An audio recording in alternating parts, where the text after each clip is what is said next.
आज जो बजेट से माने उपस्थापित कले भारतीय जनता पार्टी सरकार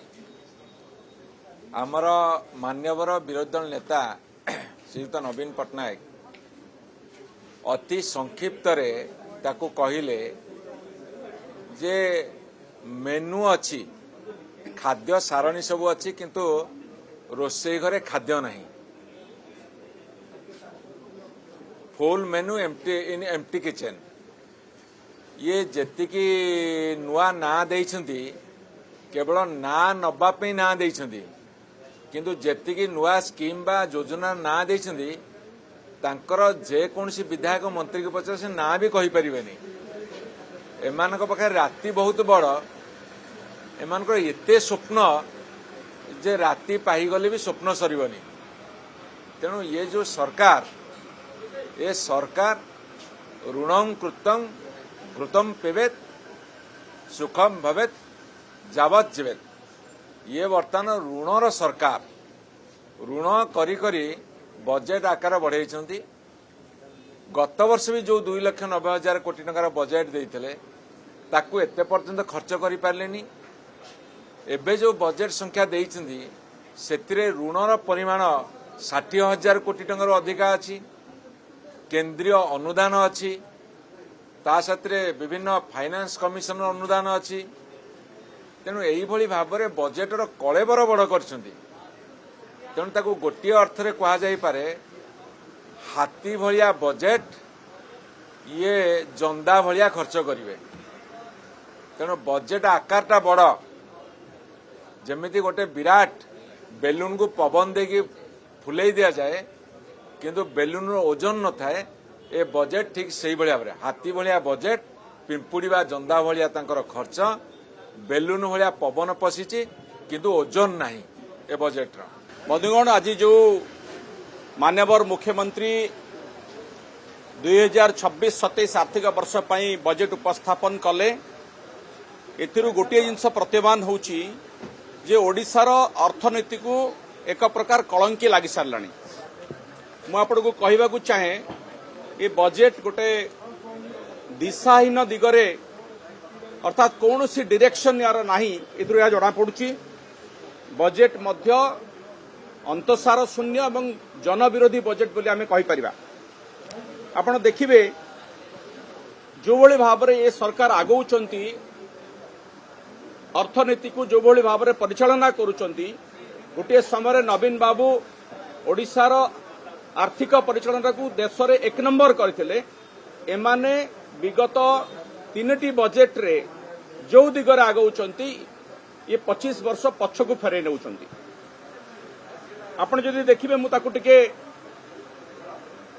अंकरे जदि आपण को बुझेबी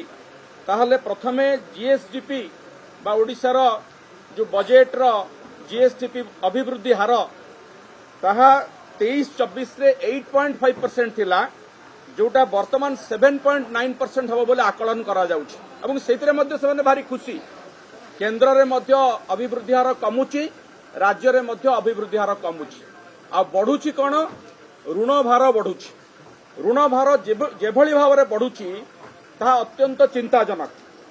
आपण देखंतु जे वर्तमान समय रे ओडिशार जो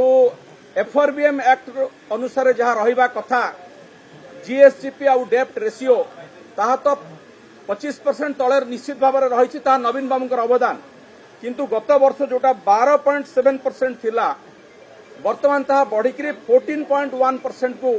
जाइछि जहाँ गोटे चिंतार विषय एवं फिस्कल डेफिसिट मध्य जहाँ गत वर्ष 3% थिला वित्तीय नियंट जहाँ को कहा जाउछि ता मध्य एथर बढ़िकी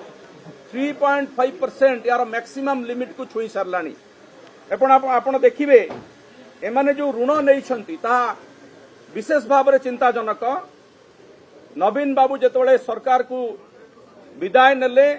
सेतेबेले ओडिशार ऋण भार 24 वर्ष रे 78,000 कोटी टंका थिला वर्तमान ताहा बढ़िकी ठीक 2 गुण होउची अर्थात 2 वर्ष रे आउ 78,000 कोटी जोड़ी जाइछि 1,56,000 कोटी टंका ऋण भार पहुंची सारलानी एवं ये जो ऋण भार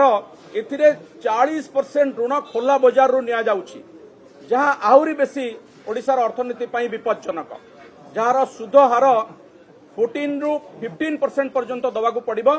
तार भारे ओडिशार अर्थनीति आहुरी अधिक तलकू जीव एवं आउ गोटे इंटरेस्टिंग विषय मैं आपन सामना को नौछि जे केंद्रीय अनुदान मध्य कमुछि गत वर्ष 18% रु अधिक केंद्रीय अनुदान कमी थिला चलित वर्ष जदि आपण फिगर रे देखिबे गत वर्ष 41,592 कोटी टंका आमे केंद्रीय अनुदान पाइथिलु यह कमिकरी बर्तमान 40,040 कोटी रे पहुंची जोटा बढ़िबा कथा सेटा कमुची एवं जदि आपण देखिबे मनरेगा कथा मु आपन को कहबी जो मनरेगा योजना ना चेंज करा जायछि बीबीजी रामजी करा जायछि जोथिरे प्रथम थर पई आमे देखुछु जे ओडिशा हातरू 5,575 कोटी टंका खर्च करूछि जोटा आगुरु देखा जाउ नथिला आगुरु 90-10 अनुपात रे हमकु 10% खर्च करियो पडुतला 90% अनुदान केंद्र सरकार दउथिले वर्तमान 60-40 अनुपात रे हमकु 40% अनुदान दबाकू पड़िबो जहार भार स्टेट एक्सचेकर ऊपर पडुछि एवं तदनुसार आपण जल जीवन मिशन रे मध्य 7,000 कोटी टंका दिया जाउछि जोगुड़िक मुख्यतः केंद्रीय अनुदान रू आसवा कथा ताकू राज्य अनुदान रू दबाकू पड़ुछि एमती आपण देखिबे नुआ योजना ना रे जो ना को मात्र किसी योजना से करिसेंती मुख्यमंत्री स्मार्ट सिटी मिशन पैसा केते देइछन्ती मात्र 100 कोटी टंका 100 कोटी टंका रे से स्मार्ट सिटी करिवे ए स्वप्न देखैछन्ती एवं आ गोटे राज्य एआई मिशन गोटे करा जाइछि एआई समिट को लेकिन आपण शुणुथिबे केंद्र रे सरकार केमते अपदस्थ होइछन्ती राज्य एआई मिशन पई मात्र 23 कोटी टंका देइछन्ती जा अत्यंत नैराश्यजनक फिट ओडिशा मिशन पई कि 10 कोटी टंका देइछन्ती ये सब योजना ना शुणिबा को भलो लागुछि किंतु एथरे किछि विशेष भाव रे अर्थर व्यवस्था नाही केवल लोकंकर बाहाबा नवा पई किछि कथा करा जाइछि तेनु आहुरी अनेक कथा अछि हमें बजेट एनालिसिस रे कहबा मोटामोटी भाव रे ये बजेट गोटे अंतसार शून्य बजेट एवं जो भाव आर्थिक परिचालना करा जाउछि ओडिशा पछकु फेरुछि धन्यवाद।